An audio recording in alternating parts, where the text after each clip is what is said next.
India Limited forfeited 150 equity shares of 10 rupees issued at a premium of 5 per share.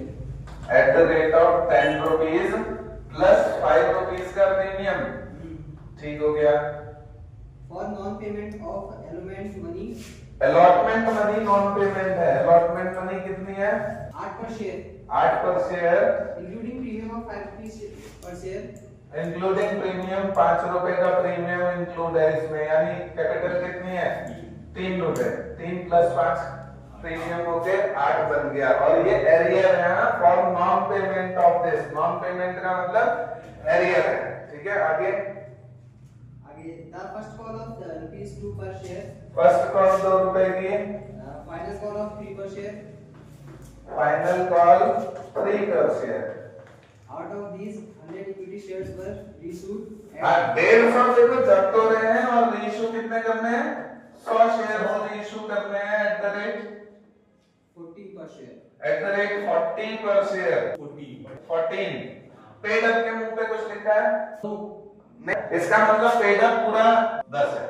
इसका मतलब paid up कितना है? 10। जो capital की वैल्यू है ना वो, अगर साइलेंट होता है तो आप पूरा पूरा मानोगे, क्योंकि कुछ अगर कम होगा तो मुंह से बोलेगा 8 पेड अप 9 पेड अप, है ना। कुछ नहीं कह रहा है, इसका मतलब पूरा 10 पेड अप है, ठीक है। तो पहले जब्त की एंट्री देख लो, ये भी एरियर है, ये भी एरियर है। ये तीनों चीजें वो नहीं दे पाया, दिया गया इसने खाली एक ये वाला दिया, रिसीव किया है एप्लीकेशन मनी। बताओ कितनी रिसीव हुई होगी एप्लीकेशन मनी, कौन बताएगा? 3 2 5 3 8 और 2 रुपए। बिल्कुल, ये कितना है? 2 रुपए। पैसे काउंट कर लो, 15 दूना 30, कितने? 300। और यहाँ एरियर है, बताओ 3 से मल्टीप्लाई करेगा 8 से। शाबाश, बहुत अच्छी तरह तुम लोगों को ये बात समझ आने लग गई होगी कि एरियर है तो मुझे 8 से मल्टीप्लाई करना है। तो 15 चक्को 60 120 1200 आएगा। 15 दूना 30 3000 इसकी है, 300 इसकी है, और ऐसे ही 15 3 45 450 इसकी है।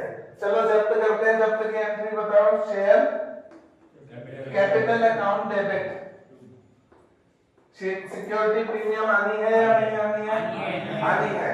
सिक्योरिटी प्रीमियम डेबिट, क्योंकि यहाँ तुमने देखा 3 से नहीं किया है, 8 से किया है, यानी 3 से भी किया है और 5 से भी किया है, तो सिक्योरिटी प्रीमियम आएगी। तो दो चीजों में बढ़ता है, ये क्या दो चीजें होती हैं? एक तो शेयर फॉरफीचर और दूसरा calls in arrear. Two calls in arrear.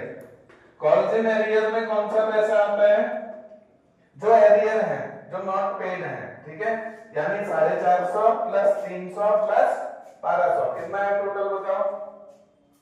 12 3 15 16 17 18 19 1950 की कॉल इन एरियर है, दिख रही है सबको।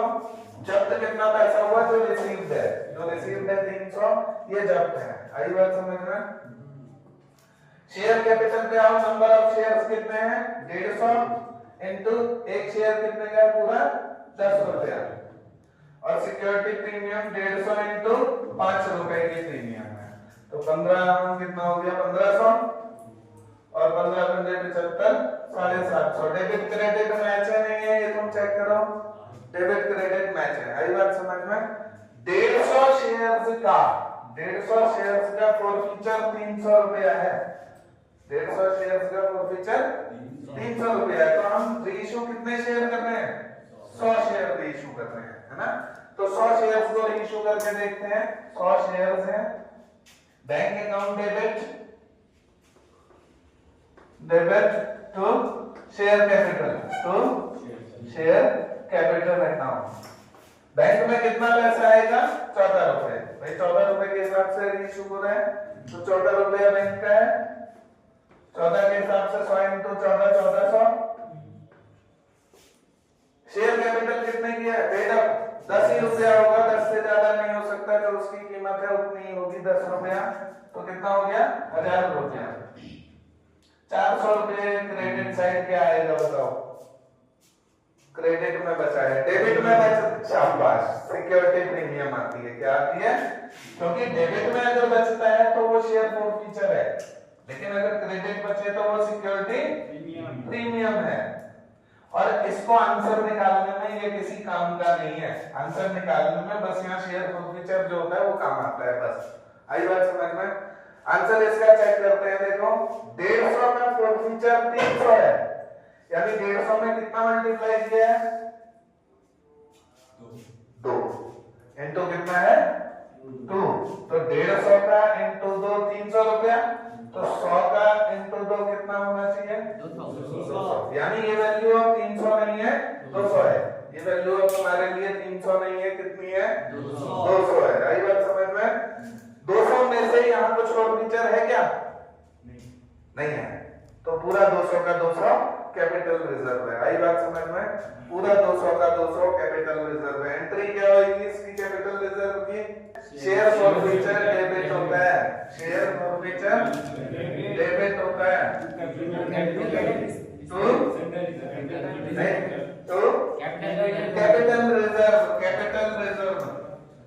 और ध्यान रखना कैपिटल रिजर्व ना जैसे शेयर कैपिटल है ऐसे ही कैपिटल रिजर्व है। शेयर कैपिटल भी हमेशा क्रेडिट होती है, कैपिटल रिजर्व भी हमेशा क्रेडिट होता है। दोनों में देखो कैपिटल शब्द आ रहा है, शेयर कैपिटल कैपिटल रिजर्व आ रहा है, दोनों लायबिलिटीज हैं, दोनों लायबिलिटीज हैं। आई बात समझ में? इसी वजह से दोनों क्रेडिट होती है, कैपिटल रिजर्व भी हमेशा क्रेडिट होती है। बच्चे कभी सोच रहे हैं कैपिटल रिजर्व डेबिट तो नहीं था, शेयर फॉरफीचर क्रेडिट तो नहीं था, ऐसे भी कंफ्यूजन हो जाती है।